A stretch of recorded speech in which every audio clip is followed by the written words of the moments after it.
Welcome to a special edition of Rails Around York. This episode is brought to you by B&E Junction Electric Trains at 17 West Market Street in historic downtown York.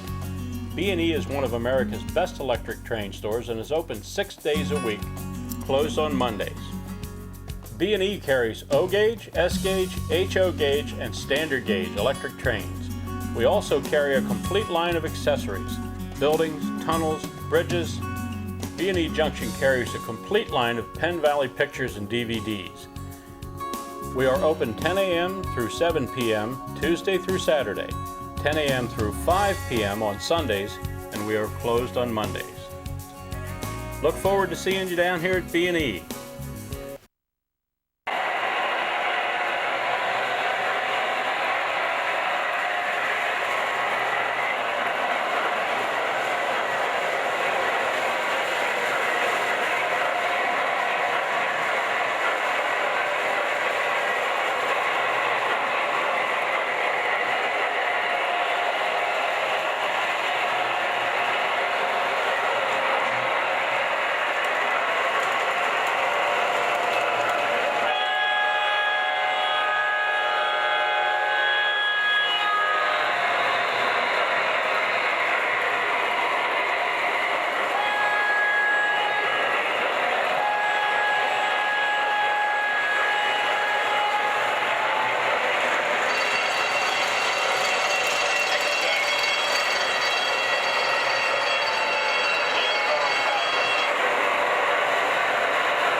This program is brought to you in part by Penn Valley Pictures. The historical feature series of the Pennsylvania Railroad is a premier series produced by Penn Valley in Sunbury, Pennsylvania.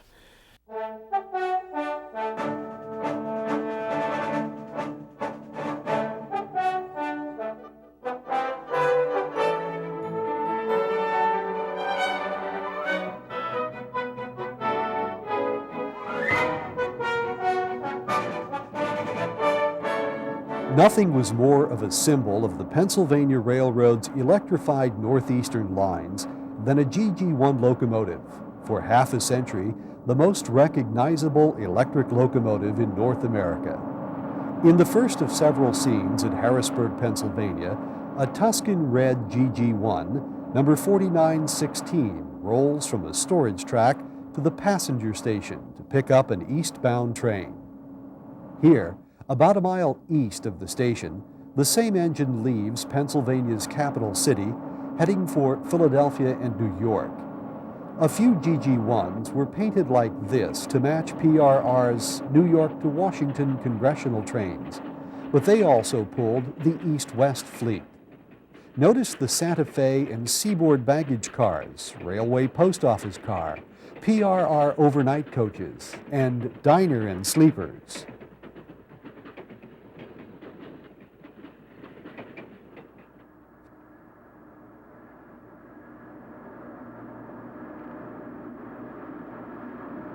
Most GG1s were painted very dark green. Here, one rolls a westbound train, probably number 25, the Duquesne, into Harrisburg. Notice the classic P70 day coaches on the end.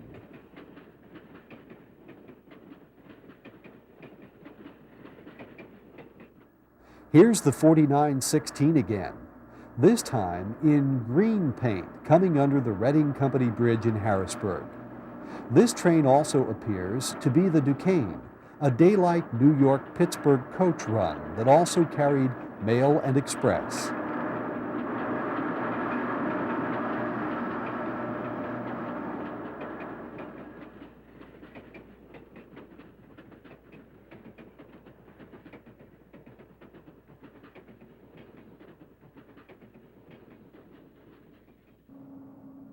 After cutting off its train, another GG1 is pulling west on track 5 in the Harrisburg station.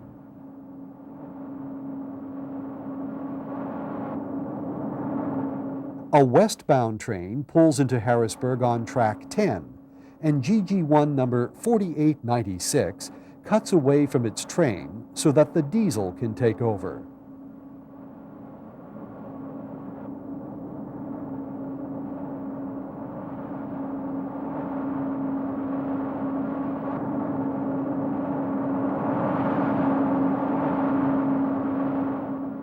Two GG1s, the 4872 and the 4923, move under Harrisburg's State Street Bridge with a westbound Railway Express train.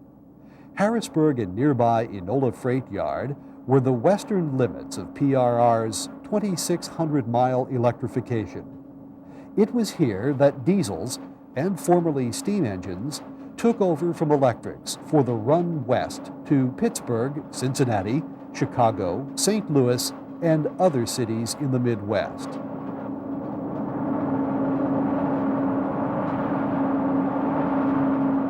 On another Railway Express train, 3 diesels have taken over from the electrics, a dual-purpose FP7 in the lead, followed by an E7B and an E8.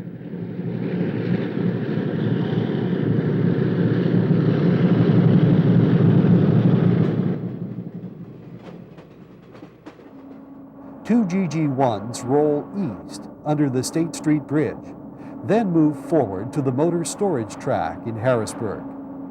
PRR owned 139 of these engines, built between 1934 and 1943. Designed as passenger units, they also could pull freight. A single E44 electric motor, number 4463, moves eastward toward the passenger station with a freight.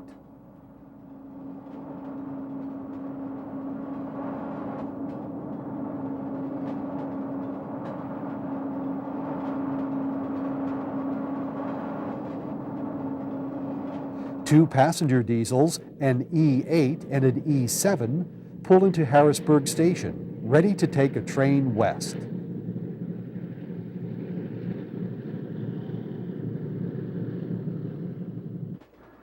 Moving down the Susquehanna River, about 25 miles to Columbia, we see several scenes showing pairs of P5A box cab electric motors built in the 1930s, with eastbound boxcar merchandise trains. Columbia was an old canal town that became an important hub on the PRR's electrified freight routes leading to Enola, Harrisburg, Philadelphia, and Baltimore and Washington. The P5As were built as passenger engines, but spent most of their lives in freight service.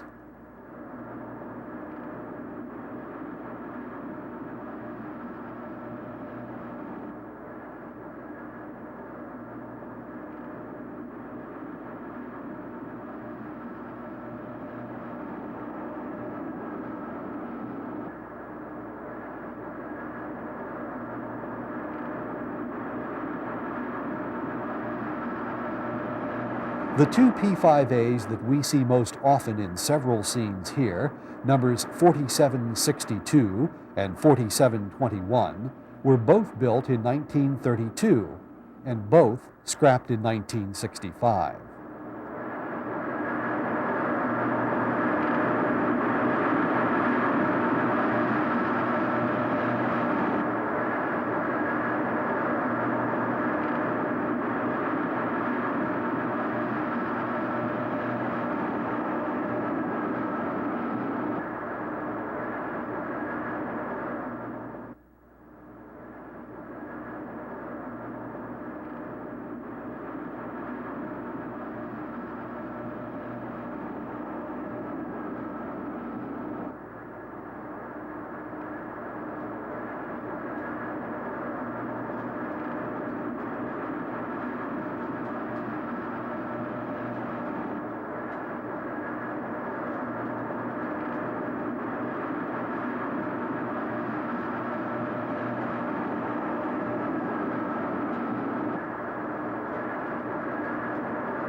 Moving back upriver to the Harrisburg area, we visit Enola Yard, once the largest on the PRR system. Here, two P5A electrics are moving east in the engine terminal.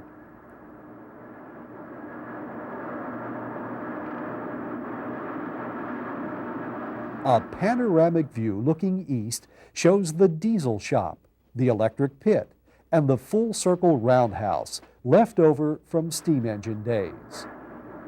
PRR bought 10 experimental electric locomotives in 1951. Here, two of them, E3B units number 4995 and 4996, are entering Enola Yard.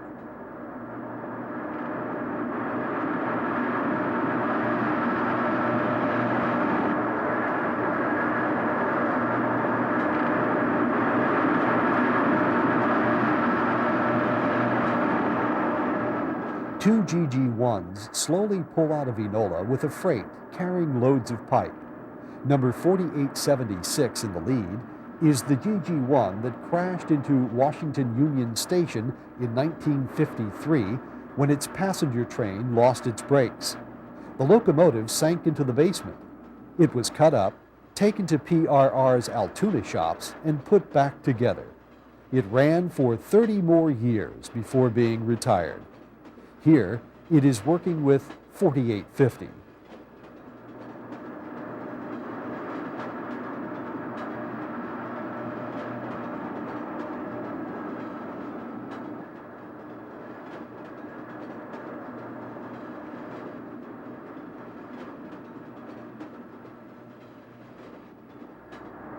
On some occasions, 3 GG1s teamed up to pull freight trains, but 2 was the norm.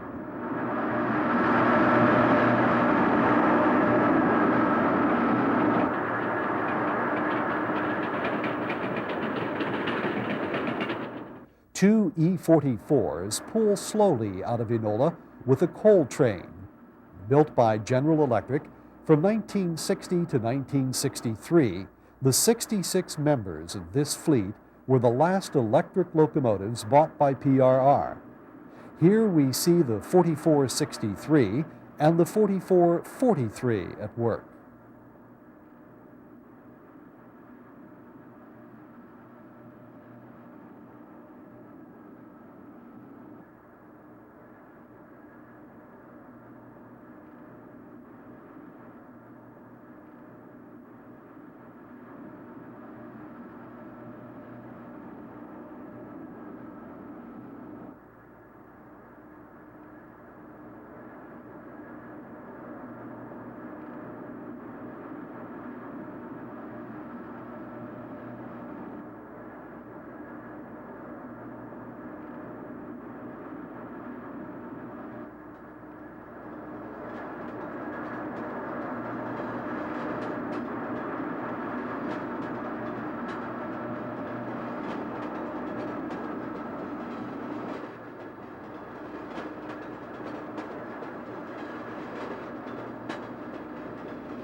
The train has stopped out of sight, and its cabin car, or caboose, is added to the rear, courtesy of gravity.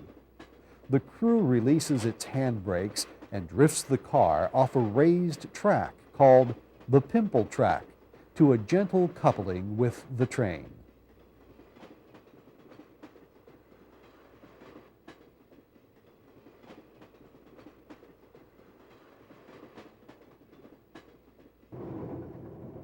Two E-44s head east from Enola with a coal train. Two more E-44s roll a fast freight through Columbia.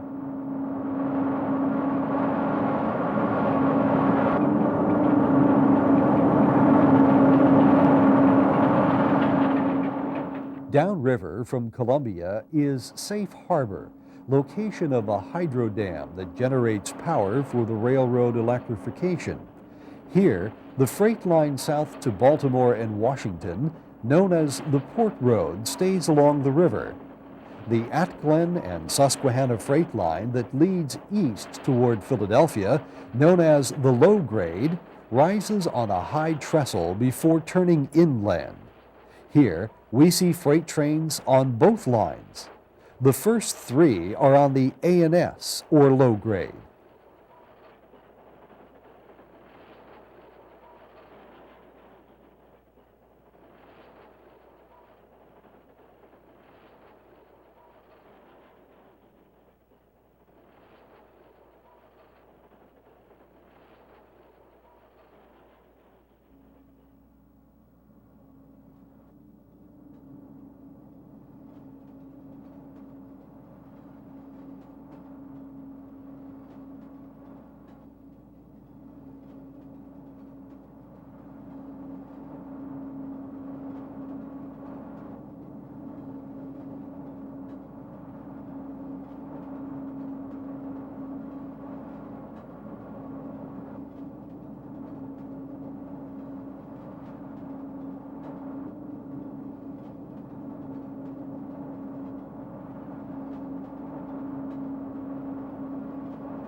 Now we see two Penn Central E33 electrics rolling north along the Port Road.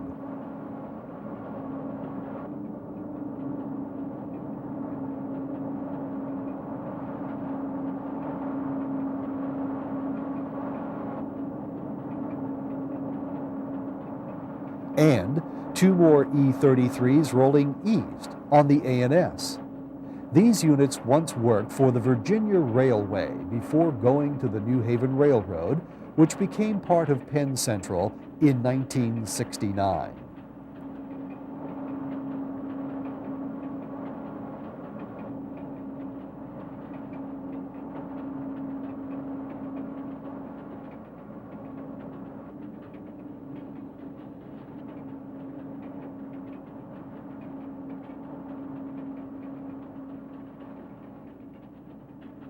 And two more E33s, now even farther south at Havre de Grace, Maryland.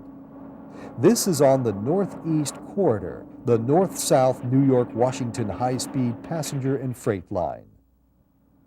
A GG1 pulls a northbound 13-car Florida train with Seaboard Coastline equipment.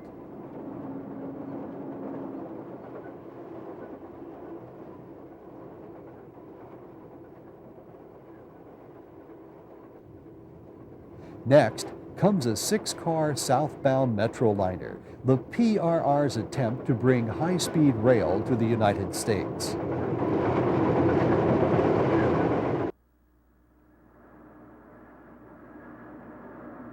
A 4-car local with another GG1 rolls north. The last car is a former New Haven coach.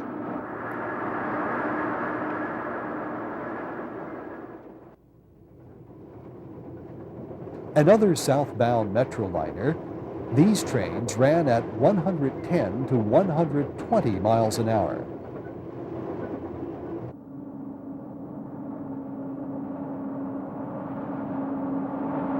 A 4-car southbound local is pulled by a GG1.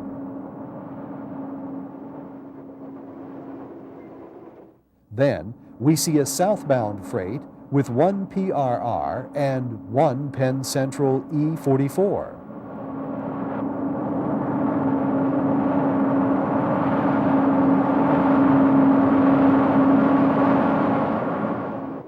Another 4-car local with a GG1 approaches, slowing for the bridge over the Susquehanna at the head of the Chesapeake Bay.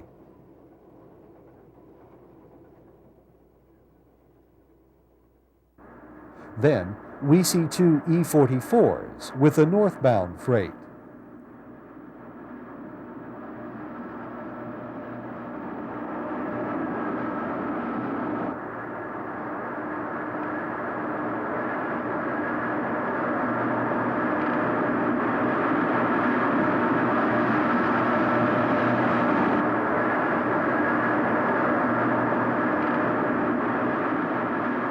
And our final view at Havre de Grace shows a northbound Metroliner. Now, we move from Havre de Grace on the south side of the Susquehanna to the north side at Perryville, Maryland. The railroad's main line crosses the Susquehanna on a long bridge. First, there's a northbound passenger train pulled by a GG1.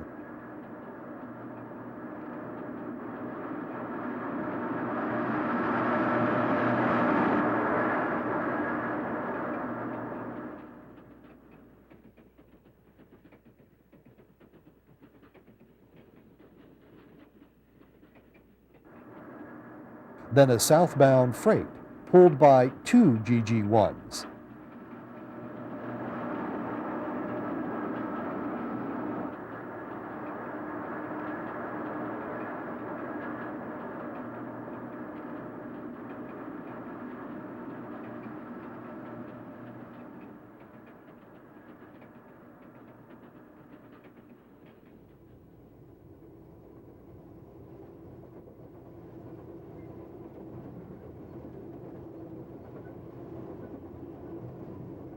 Here's another Metroliner easing its way across the bridge.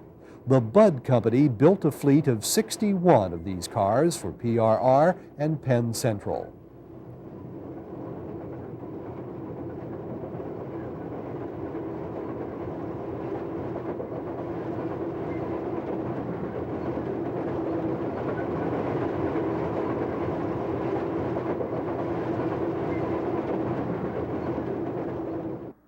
Two GG1s with a northbound covered hopper train slow to cross over to the other track in preparation for turning off the corridor and heading north on the Port Road line to Enola or Harrisburg.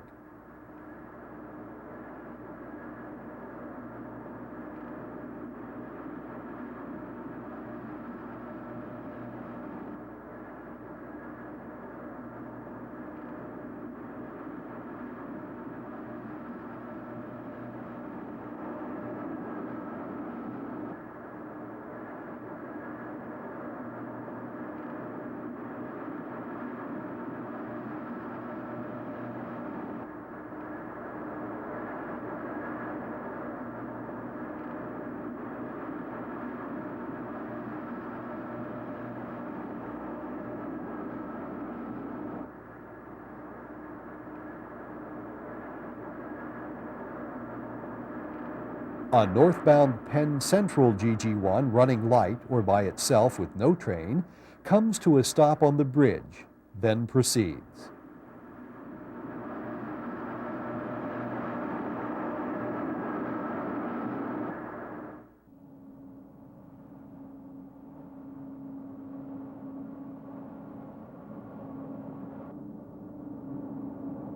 A 9-car southbound passenger train rolls by behind a single PRR GG1.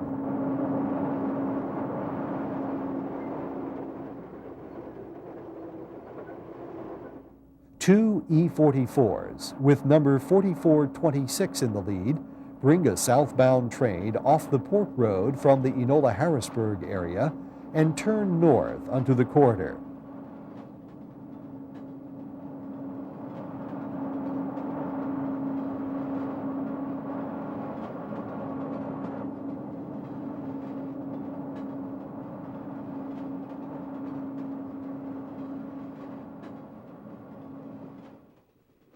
Bringing up the rear is a Penn Central N5C cabin car.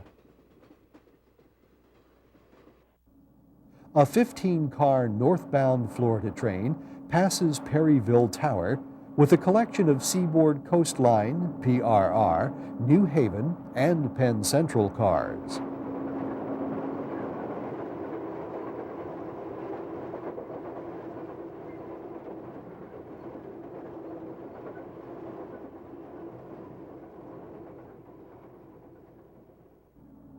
Another Florida train, this one southbound, passes Perryville, powered by a Penn Central GG1.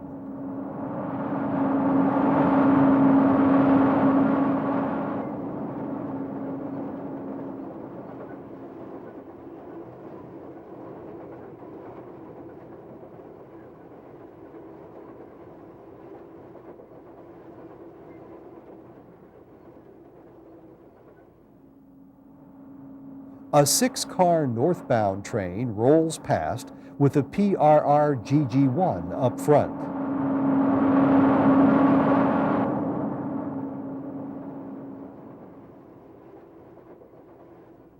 Our final view at Perryville shows another GG1 with a southbound corridor train.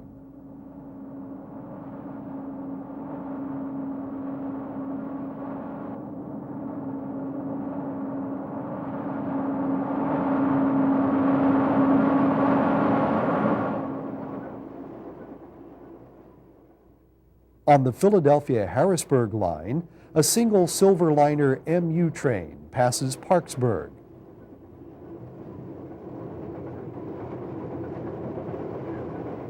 At Royalton near Middletown, just 10 miles east of Harrisburg, we see two E44s with an eastbound truck train. Most freights avoided this passenger line because of its steep grades.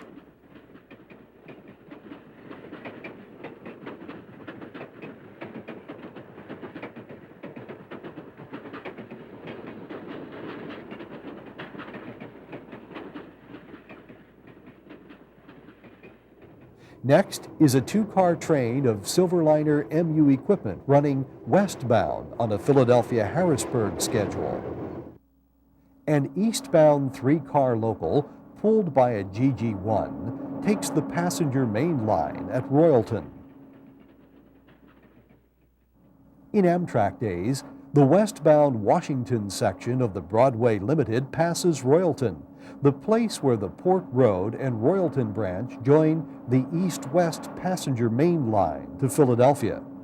Note the yellow Union Pacific sleeper, the result of Amtrak's mixing of cars from various railroads.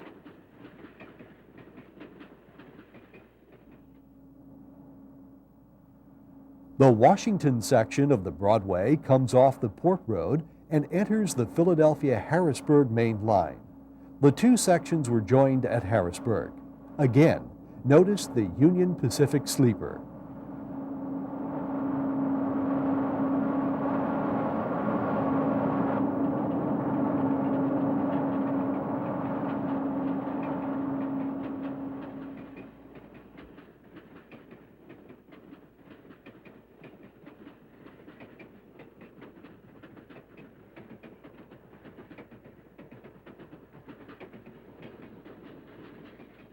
At Middletown, just a mile west of Royalton, the Washington section takes the big curve with the former Middletown Car Works in the background.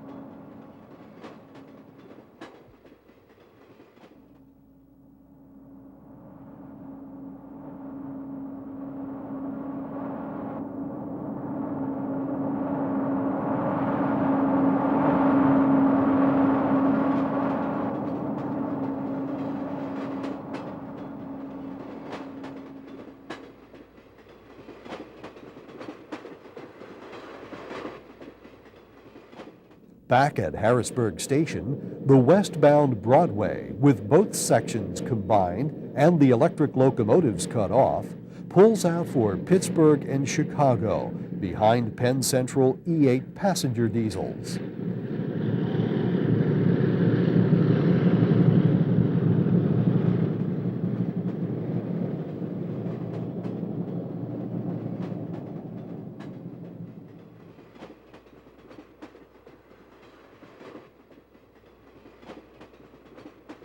Another view of the westbound Broadway coming under State Street Bridge in Harrisburg. 3 E8 units are leading the train on its overnight journey to Pittsburgh and Chicago.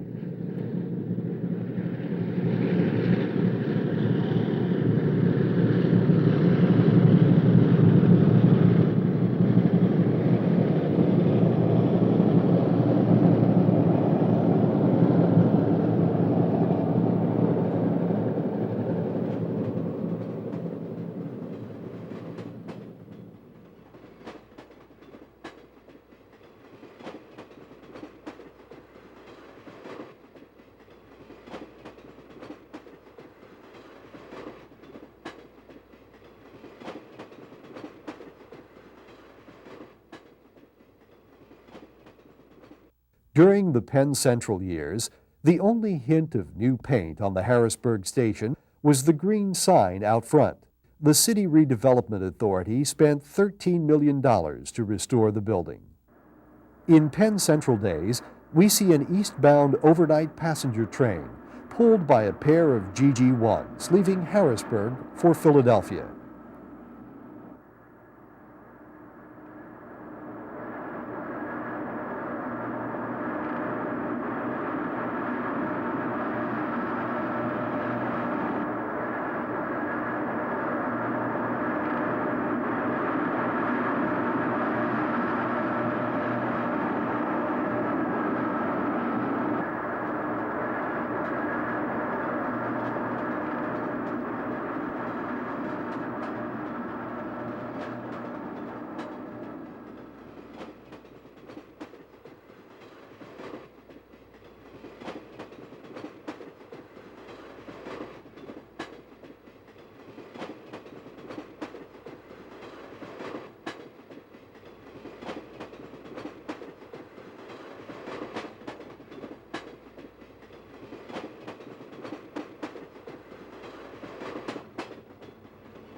Here, 3 E-units are backing to the station to get ready to haul one of the smallest long-haul trains ever to serve Harrisburg, the Harrisburg-Buffalo remnant of the Buffalo Day Express.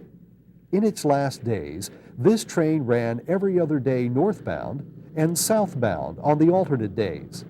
Some people called this train Penn Central's best-kept secret. Here, train 574, the southbound version, pulls into Harrisburg.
Three locomotives outnumbered 2 cars on this day's northbound train 575. In the background is the railroad's Harris Interlocking Tower, which has been preserved.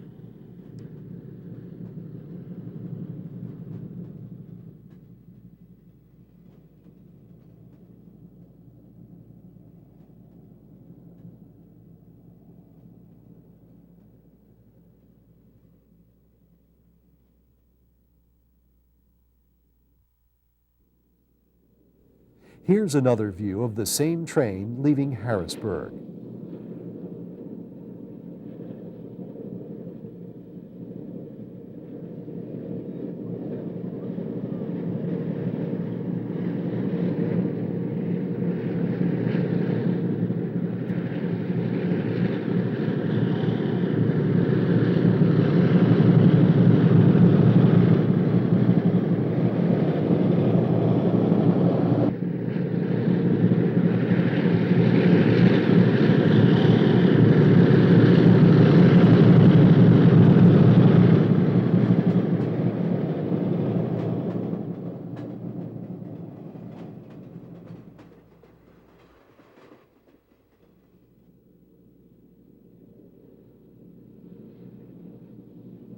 On another day, train 575 kicks up a plume of smoke as it rolls through the Harrisburg yards.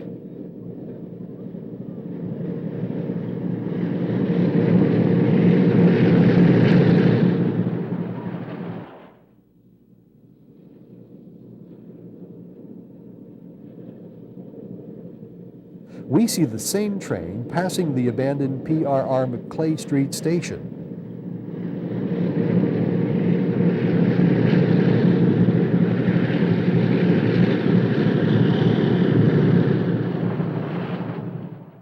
In several scenes at Rockville, just 5 miles north of Harrisburg, the Buffalo train passes the interlocking tower there. At this junction, the Buffalo line meets the Philadelphia-Pittsburgh Main line at the east end of Rockville Bridge.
We conclude where we began, at Harrisburg Station, with Amtrak SDP 40F diesels taking over trains from reliable old GG1s.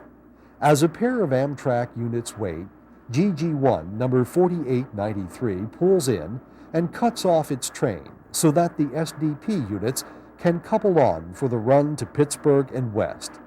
These diesels were bought new by Amtrak in 1973 and 74.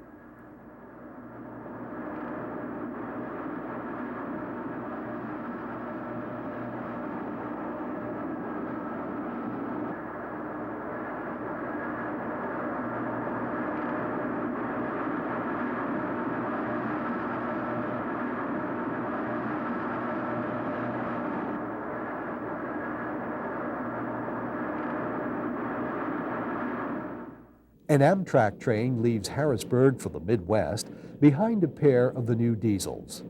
Judging from the length of the train, this is probably the National Limited to St. Louis and Kansas City, as the Broadway to Chicago usually had twice as many cars.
This program is brought to you in part by Penn Valley Pictures. The historical feature series of the Pennsylvania Railroad is a premier series produced by Penn Valley in Sunbury, Pennsylvania. Penn Valley Pictures offers the following in a series of Pennsy videos and DVDs. Volume 1, The Ore Train, a documentary of ore trains leaving the Pennsylvania yards at Northumberland and interchanging with the Lehigh Valley at Mount Carmel. Volume number 2, The S&L Story. Follow the trip on a daily run of local freight as it makes its way through rich farmlands of Snyder County, Pennsylvania, over to Sunbury and down the Lewistown branch of the old Pennsylvania Railroad. Volume 3, Railfan Excursion in Northumberland. This documentary revisits an NRHS excursion special pulled by Pennsy Class L1 locomotive number 559 in October 1957. Volume 4, The Middle Division, Rockville to the Horseshoe Curve. Revisit the glory days of the Pennsylvania Railroad in the 1950s on the Middle Division. We will see a parade of run-by scenes of T1s, M1s, L1s, and K4s. Volume 5, the Susquehanna Division of the Pennsylvania Railroad, located in central Pennsylvania's busy Harrisburg to Buffalo line. Volume 6, my personal favorite, Under the Catenary. This all-color action-packed documentary will take you back to the time the Pennsylvania Railroad's electrics operated in York County all the way down to Haverty Grace and Perryville. Volume 7, Steam in the 30s and 40s. Vintage black and white documentary is recreated from Clarence Weaver's 16mm films in the 1930s and 40s. Volume 8, The Transition Years in the 1950s. Go from diesel to steam and all the transactions in between. Penn Valley Picture DVDs and VHSs are available at B&E Junction Electric Trains in downtown York at 17 West Market Street. We're open 6 days a week and we are closed on Mondays. See you there. Welcome to Rails Around York. I'm Larry Keller. Tonight we'll have an interesting program for you. We have Mr. Moyer with us, Mr. John Moyer. And back in 1953, I don't know, some of you may not even remember this, but Trains Magazine ran this article in the August issue, and it was about a runaway train into Union Station. Mr. Moyer was a fireman on that particular train. Mr. Moyer, it's good to have you with us tonight. Well, it's nice to be here. Let me welcome you to Rails Around York. Thank you. And we're going to talk to Mr. Moyer now about his experiences on the Federal Express that particular day when it ran into Union Station. Tell us your story. Well, we signed up in New York about 1 a.m. in the morning. And that train left New York Station at, I think, 3:02. So that gives us 2 hours to get our engine ready and get over to New York and then wait for our train. But I remember that night, I think they were 20 minutes late coming into New York, somewhere in that vicinity. And there was nothing unusual up to that point. We was out on the X tracks, and when the New Haven engine left, we backed in and coupled with the train and proceeded with a regular brake test, which normally consists of a service reduction and then lap the brake valve and you hold it for 1 minute and check the amount of leakage per minute. And at that particular train, which is a little unusual, there was no leakage whatsoever for 16 cars, and very unusual. Usually you have 1, 2, or 3 pound leakage. So everything was, when we released the brakes, they gave us a okay in the brakes and we took out. And everything was normal the whole way down to Baltimore. There's really nothing distinguished between any other run. And when we left Baltimore Station, we went right up through the tunnel, and we were still over 20 minutes late. Harry Brower, the engineer, he always ran his time. In other words, you could make up time with that schedule, but he kept to the schedule, so we were only 20 minutes late, I think, around Baltimore. And we went over the B&P, and at that way he ran the B&P, he never put the brake on. He used the hills well, he would shut off before the hill and let it drift down the hill and pull on it way up, so he never broke. And we never used a brake again until we got that Bladenburg Road, and we got the approach signal for Bladenburg Road, and Harry put the brakes on. And I didn't notice anything unusual, although I didn't hear the exhaust. If I did, it was very little exhaust. And a few seconds later, Harry said, he said, I can't hold them, and he put the train in emergency, and there was really no exhaust there. So I have an emergency valve above me in that side of the cab, so I told Harry, well, I'll stop her, and so I grabbed the emergency valve, and it just fell down. Usually you have to pull it down with the pressure of air in there, but there's no air, so it just fell down, and at that time, we knew we had no brakes. So this time now we're approaching New York Avenue, and that's a 30-mile curve into Washington Terminal. And we were doing approximately maybe 40, 45, maybe 50. And we turned that corner. It wasn't bad at all. The only difference in this run and any other run, usually when we come down to New York Avenue, we have a stop signal. And they were backing out a Southern train when we were on time. And they were backing it out going into the yard. But us being late, that train had already passed, so we had a clear shot in. Or it might have been a different story too, right there at New York Avenue. So we went down, I don't know, 41, 42 track, which is a different number from Sea Tower out. And they had a 15-mile crossover before Sea Tower. Well, we hit that 15-mile-an-hour crossover. The old G laid over on the one side when we hit that curve, and then she still held the rail. We got to the other end of the crossover, and she heeled over on the other side and still held, straightened herself up, went in 16. But getting back to K Tower, when we get around the curve, Harry tried to, he reversed the engines. It's the only thing left for him, but it didn't matter. The overloads kicked them out right away, so it just mattered of a little jolt, and that was gone. We started blowing the horn all the way down, and the man in Sea Tower saw what was going on, and he called ahead. or K tower, not C tower. And that saved a lot of people, because usually they're out there in a concourse waiting for the train to come in. And so the station master's office is right next to C tower, and they cleared out as fast as they could. And there was nothing to do. I sat down against the bulkhead facing the rear of the train, and Harry was still on the seat. And when we hit the bumping block, we knocked that about 50 foot in the air, and it made a big hole in the concourse roof and come down. Of course, I didn't see that till after we got out. And it was a few bumps, and we going on. I don't remember that much, except we started to sink. And as the floor gave way, the rear end of the engine went down, and the first car held to that first car. And that slowed the train down enough that going in that way that we didn't get too much damage. I don't know if I'd be here or not if we went down with the nose front instead of the back. But it stopped the train, and being in track 16, the car stayed on the track, and the people on the rear end of the train never knew we wrecked. They thought it was a rough stop. Once in a while somebody hits a bumping block down there, and it is a rough stop. So they never knew till they walked up and saw what it was, and then I guess they got pretty well shook up. But we only had 7 major injuries. I think broken hip was the worst injury we had. There was a lot of smaller injuries. I had a little nick, and that's about it.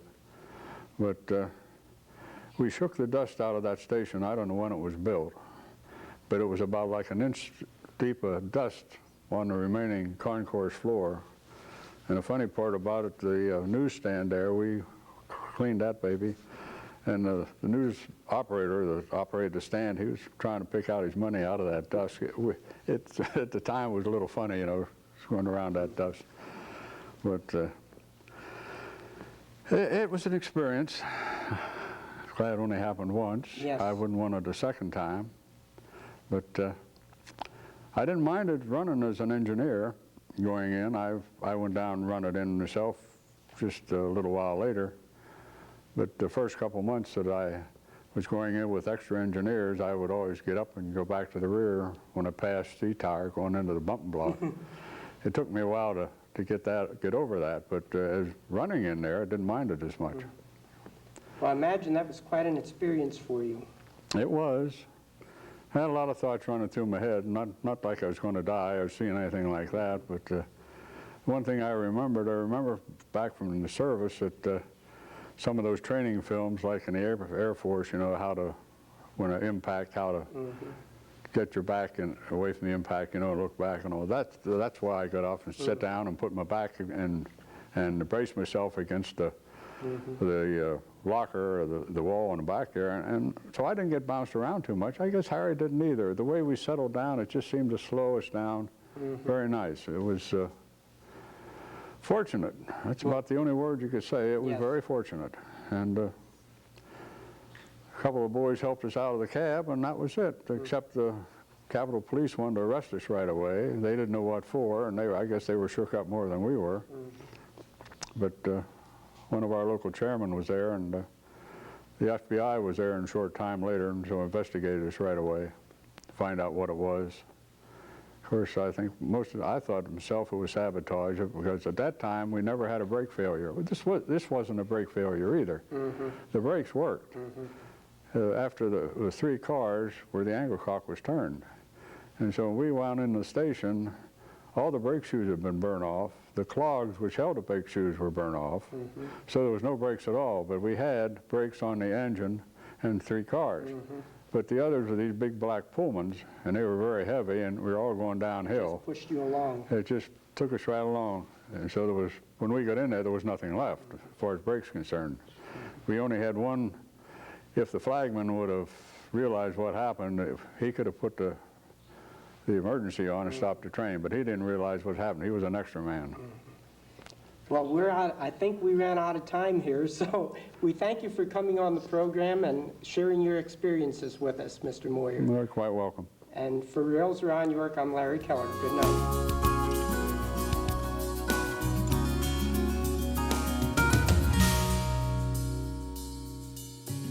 We appreciate your phone calls to WRCT. Thank you for watching Rails Around York.